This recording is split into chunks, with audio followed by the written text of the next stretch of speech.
Hello, my name is Julia Plummer. I'm from Pennsylvania State University, and today I'll be talking about using stories to assess college students' ideas about astronomy. The goal of this talk is to unpack how students' stories reveal the ways they understand the culture of astronomy. And this work is guided by a framework for cultural perspectives on astronomy. We start with thinking about how science is influenced by the people and places in which it's created. And within this perspective, we consider that everything is cultured. There are no experiences or situations without culture or without the influence of culture. We also take an anti-deficit perspective on our work in our teaching and our research by flipping our perspective from asking, what are learners missing, to identifying what they bring with them. For example, stereotypes concerning who can do science and what counts as science still persist in K-12 education. And this influences what science is taught and how it's taught in schools.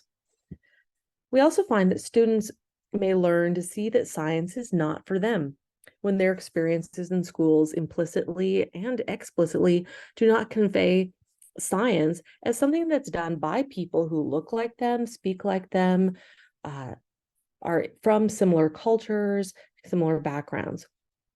So these are important aspects of what we think of when we're working with students and working in teaching astronomy.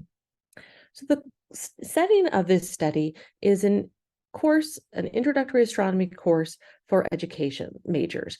The students in the course are mostly majoring in elementary education, where they're trained to become teachers of children ages 3 to 10 years old. Throughout the semester, the course focuses on investigation. So we don't do hardly any lectures. It's really about posing questions in astronomy, giving students opportunities to engage in their own observations and construct their own explanations while working collaboratively together. Another key part of this course is a focus on children's storybooks. Children's storybooks are an important part of elementary science education. And so we think it's important to help our students who are going to become teachers think about ways to be critical of the books that they bring in their classroom. So we ask students during the course to critique children's astronomy storybooks and to write their own children's astronomy storybooks. The study was guided by the following research questions. In what ways do students write astronomy storybooks that identify diverse people with expertise, knowledge, and ownership in astronomy, that convey astronomy as embedded in culture and enacted through practice, and that recognize the importance of place in how astronomy is practiced? Throughout the semester and in our research, we were guided by 3 questions. First, who does astronomy? Students from minoritized groups face a stereotype threat. And this means that others believe negative stereotypes about them, such as they're not good at science. And part of this is that we need to think about the role models in science that students have in the classroom. This could be in books or in other media. And students need to see role models that reflect positively on themselves, who they are, but also reflect positively on others, people who might look or sound different than them. We also ask what counts as astronomy.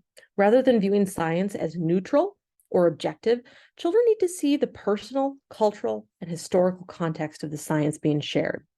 These cultural elements of doing science may influence the questions being asked, the methods being implemented, and how we interpret evidence.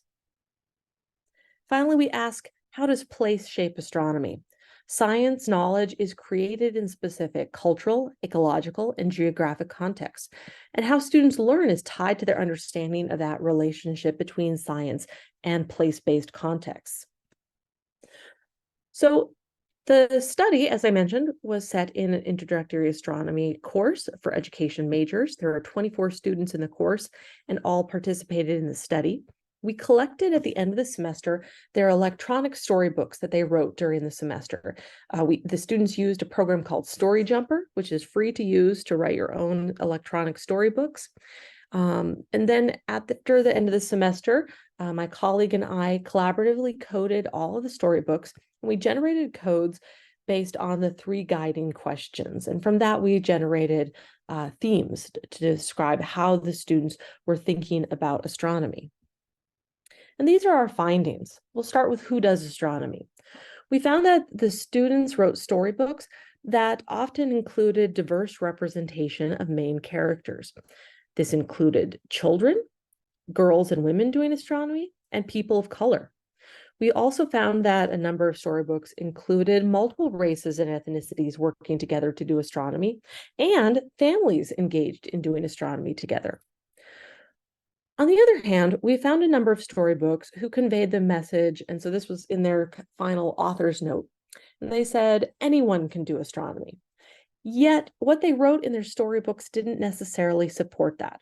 For example, they only showed white and sometimes white male main characters doing astronomy. And they often showed characters that lacked agency in their engagement with astronomy. In other words, they might show a child who has questions, who is interested in astronomy, but rather than showing that child actually doing astronomy and finding out the answers themselves, they show an adult giving the student the answers. We also looked at what counts as doing astronomy. We found a number of books showing the dynamical use of science practices in astronomy, reflecting much of the work that we did this semester in the course. So they showed the characters making scientific observations, using tools like telescopes and cameras, journaling, drawing pictures, and other science practices like asking questions and making predictions. We found some other themes about what counts as doing science, such as working for NASA or going into space. And some books had more of a focus on just astronomy is about learning astronomy facts. And that's something we still want to work on moving students away from. We looked at where is astronomy done? And the students displayed the work of astronomy is happening outside, in classrooms, in space, and even at home. But at the same time, we also think there's a lot more work to be done here, as we need to do more to better understand how they understand the relationship between those places and the astronomy being done. So finally, to wrap up our conclusions and contributions, the stories the students wrote in this course provided us with a window into their understanding of astronomy beyond simple conceptual understanding. And this helps us understand where our students are in terms of their thinking from an anti-deficit perspective. Are they looking at the potential of students to do science and multiple people around the world doing science together, or do they have a more limited view? And for the future, we'd like to recommend that this method of telling stories in astronomy would be beneficial for students of all grades, working with younger students, asking them to write their own astronomy stories and show who they see as doing astronomy and what counts as astronomy to them. And we think future research could help us better understand how this kind of storytelling could help students explore their own identity as someone who does astronomy or someone who does science. So with that, I'll say thank you, and I look forward to speaking with you. If you have questions, feel free to reach out to me. My email is below, and I look forward to hearing from you.